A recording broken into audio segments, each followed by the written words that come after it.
अस्सलामु अलैकुम वरहमतुल्लाहि वबरकातुहू।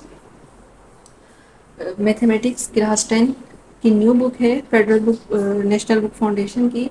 और इसका हम चैप्टर स्टार्ट करेंगे वेरिएशन का, जो कि चैप्टर नंबर 3 है, exercise 3.1।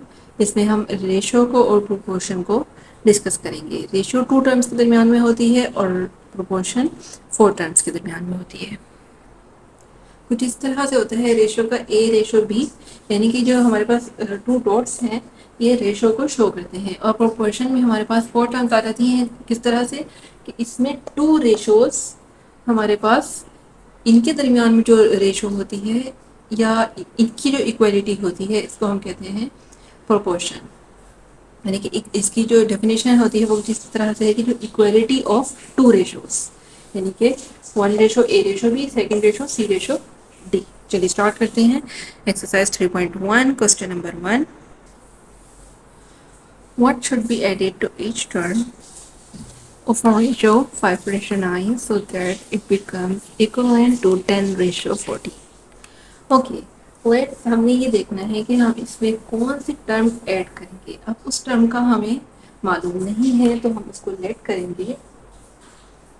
Late unknown term is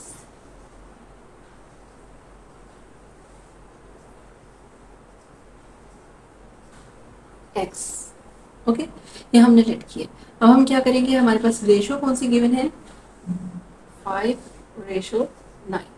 इसको हम क्या लिख सकते हैं, 5/9। बेसिकली जो डिवाइड का साइन है ये, इसको हम कहेंगे, ये रेशो को, मतलब रेशो को हम इस तरह से भी लिख सकते हैं। ओके, अच्छा, अब हमने उसने कहा है कि 5:9 में कौन सी टर्म ऐड हुई है, यानी कि हम कहेंगे जो अननोन टर्म है x वो ऐड हुई है। ठीक है, दोनों तरफ हम ऐड कर देंगे x को। अब करना हमने ये है कि हमने इक्वेशन बनानी है, तो हम 1 बाय 1 आहिस्ता आहिस्ता हम इक्वेशन की तरफ आ रहे हैं। अच्छा, सेकेंड स्टेटमेंट है so that it becomes equivalent to 10:15, यानी कि ये जो हमने x यानी कि अननोन टर्म ऐड की है ये किसके इक्वल है, 10:14। और इसको हम किस तरह से लिखेंगे, 10/14। अब हम दोबारा से देखते हैं, हमारे पास रेशो क्या थी, 5:9। इसमें दोनों तरफ हमने सेम वैल्यू ऐड की थी, यानी कि x, और वो किसके इक्वल हो गया था, 10:14 के। तो ये हमारे पास इक्वेशन बन गई। अब हम यहाँ से x की वैल्यू निकालेंगे, और x की वैल्यू निकालना बहुत आसान है।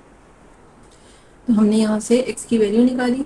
किस तरह से, इसको हमने क्रॉस मल्टीप्लिकेशन किया, यानी कि इसको क्रॉस मल्टीप्लाई किया। 14 को हमने ऊपर वाली टर्म से मल्टीप्लाई किया 5 + x से, और 9 + x को मल्टीप्लाई किया हमने 10 से, और यहाँ पर इन दोनों को जब मल्टीप्लाई किया तो आंसर आया 70 + 14x = 90 + 10x। यहाँ से x की वैल्यू को हम एक साइड पे ले गए और कांस्टेंट को दूसरी साइड पे हमने रख लिया, और वहाँ से हमारे पास जो वैल्यू आई 4x = 20। x को यहीं पे रखा और 4 को डिवाइड किया 20 पे, तो हमारे पास x की वैल्यू आई 5। तो इसका मतलब क्या हुआ कि जो हमने टर्म ऐड की है 5:9 में और वो इक्वल हो गई है 10:14 के, तो वो जो टर्म है वो 5 है। अगर हम 5 को ऐड करेंगे 5 में और 9 में, तो हमारे पास आंसर आएगा 10:14। तो ये इसका आंसर है। अगर आपको किसी चीज़ की समझ ना आ रही हो तो आप काइंडली मुझसे कमेंट सेक्शन में पूछ सकते हैं।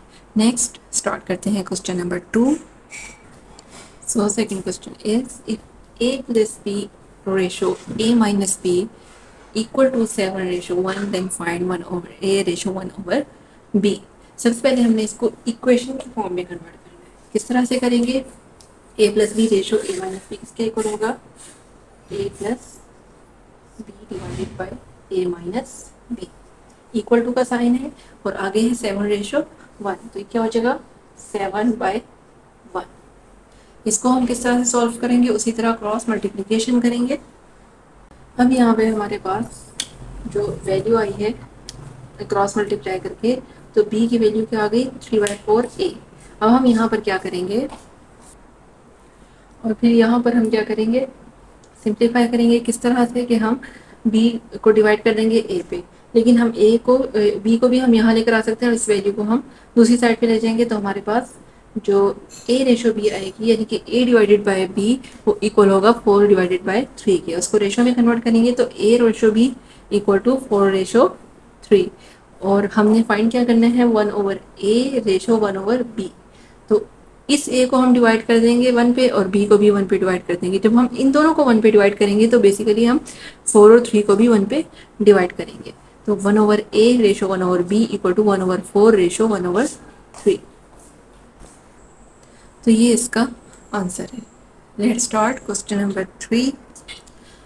थर्ड क्वेश्चन है, two numbers differ by 25 and ratio between the numbers is 3:5। Find the numbers. अब हमारे पास टू नंबर्स हैं, हमें नहीं पता कि वो टू नंबर्स कौन कौन से हैं। तो हम लेट करेंगे, let the numbers are x and y। Okay, अच्छा इसमें डिफरेंट क्या है 25 का। फर्स्ट स्टेटमेंट हमारे पास है जो टू नंबर्स हैं उनका डिफरेंस है 25। और इस इक्वेशन को किस तरह से लिखेंगे, x minus y equal to 25। अब इसमें हम x प्लस वाई नहीं कहेंगे क्योंकि हम डिफरेंस कह रहे हैं। तो डिफरेंस किससे शो होता है, माइनस से ही शो होता है। तो x minus y equal to 25, इसको हम कह देंगे इक्वेशन 1। सेकेंड इक्वेशन हमारे पास स्टेटमेंट है ratio between the numbers is 3:5 means x ratio y equal to 3:5। अब रेशो में है तो इसको हम किस तरह लिखेंगे, x by y, x divided by y equal to 3 divided by 5। इसको हम कह देंगे कि ये इक्वेशन 2 है। और हमने नंबर्स फाइंड करने हैं x और y, तो किस तरह से करेंगे, हमारे पास 2 इक्वेशंस हैं और 2 ही वेरिएबल्स हैं जो कि अननोन है। तो हम क्या करेंगे, इक्वेशन 1 में से वो x की वैल्यू फाइंड करेंगे और वो इक्वेशन 2 में पुट कर देंगे। सिमिल्टेनियसली इसी तरह y फाइंड करेंगे। So from equation 1 x minus y equal to 25, यहाँ से x की वैल्यू आ जाएगी 25 प्लस वाई। और ये जो x की वैल्यू आई है इसको हम पुट करेंगे इक्वेशन 2 में। x की जगह पर 25 प्लस वाई, यानी कि x की वैल्यू 25 प्लस वाई है, इसको यहाँ पे पुट कर दिया और y की जगह पे y आ गया 3/5। अब इसको हम करेंगे क्रॉस मल्टीप्लाई। क्रॉस मल्टीप्लाई किया तो हमारे पास y की वैल्यू आ गई -75/2। अब मैं इसको रेज कर देती हूँ, सिर्फ y की वैल्यू लिखूंगी और ये वाली इक्वेशन लिखी रहेगी, बस यहाँ पे मैं रेज करने लगी हूँ।